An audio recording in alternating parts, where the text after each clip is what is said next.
BMX biking gave me a feeling of solitude.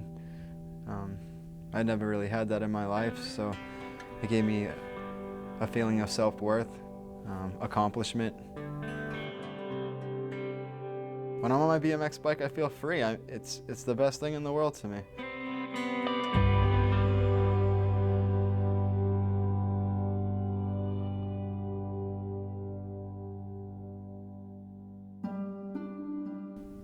I was born in Lowell, Massachusetts in 1982.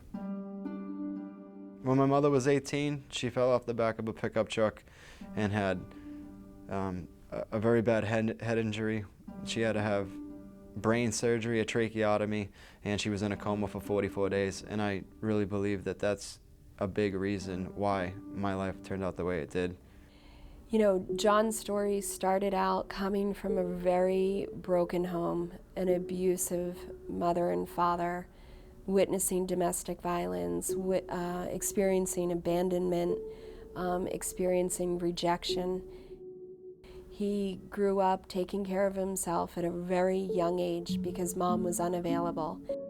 She worked at bars, so on Wednesday or Thursday night she would take off and leave me in the apartment for the weekend until she came back. Mom realized that she could not take care of him or wasn't able to, so she left him in the care of the state.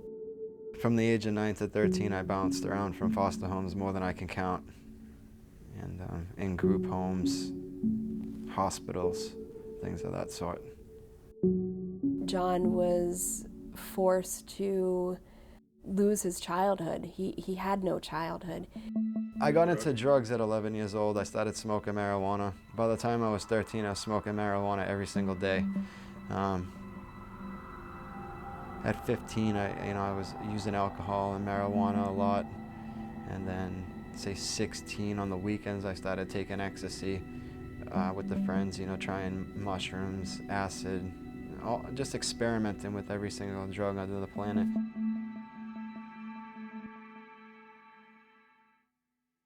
Jonathan was our first foster child. 3 weeks before his 14th birthday, they came to our door. His persona was, even as a little guy, I'm the big tough man. No one's going to mess with me. And that's typical with a foster kid.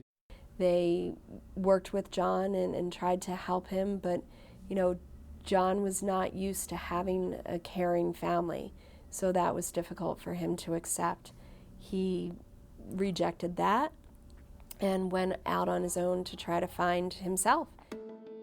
After I graduated high school, I just walked into the Marine Corps office one day and I told them I want to join. It was the first time in my life where I had discipline, structure, a job. I was deployed on a ship for 6 months at USS Shreveport. I was a Marine Guard at Ground Zero in Manhattan. It was a great feeling. You had the people of New York coming up to you and thanking you. I loved being a Marine. It was awesome. After the Marines, I came home and I was lost big time. I got into a lot of bad things with selling drugs and the old crowd. I started traveling, trying to find myself. I was good at riding BMX. I wanted to go pro, I wanted to do this, I wanted to do that, but I had drugs and alcohol along the whole time, so I ended up in so many states across the United States. There was times where I didn't have a clue where I was gonna go. I was stuck outside, sleeping on roofs, I was hitchhiking. I was kind of running around in circles and lost. There was a long time that I wanted to change, but I couldn't do it. And seeing where my friends were going, overdosing, dying, going to jail, it's just no life for me.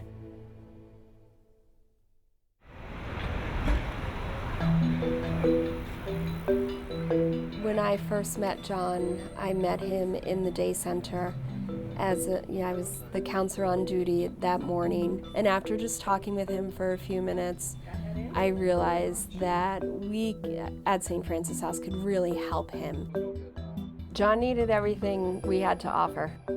He would have some meals here, he got some clothing here, He got all of his counseling and medication here. He had his medical treatment here. He worked with the Moving Ahead program, got him started in that.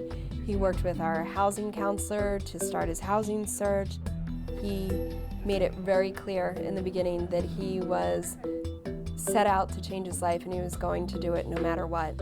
John and people like him can come back from traumatic experiences and years worth of abuse and neglect. If people have the right amount of support, if they are safe and protected, if they get the attention that they need, healing is possible even from the worst situations. And St. Francis House really is one of the few places that has all of those different components under one roof.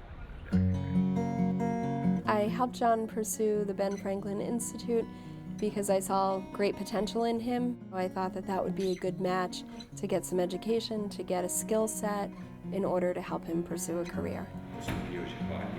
At the Benjamin Franklin Institute of Technology, I'm currently involved with the Electrical Technology program. That's an associate's degree program, and I'm on the National Honor Society. I'm also on the Dean's List. I'm an ambassador, and I'm going to run for president of Resident Life at the dorm rooms. My father didn't graduate high school. My mother graduated high school when she was like in her 40s. I'm the first one to ever go to college. I'm very proud of what Jonathan has accomplished with the help of the St. Francis House. My hopes for Jonathan is to be happy, to be a happy person. It doesn't matter who he becomes or what occupation he holds. It's just to be happy and enjoy life and to be a part of our family for the rest of our lives. Jim and Patrice are both involved in my life very much so, you know. They're just like really the only ones that have a kid. I couldn't have done it without St. Francis House. If this wasn't around, then I wouldn't have the resources that I needed to get to the point where I'm at right now. I'm definitely grateful to St. Francis House.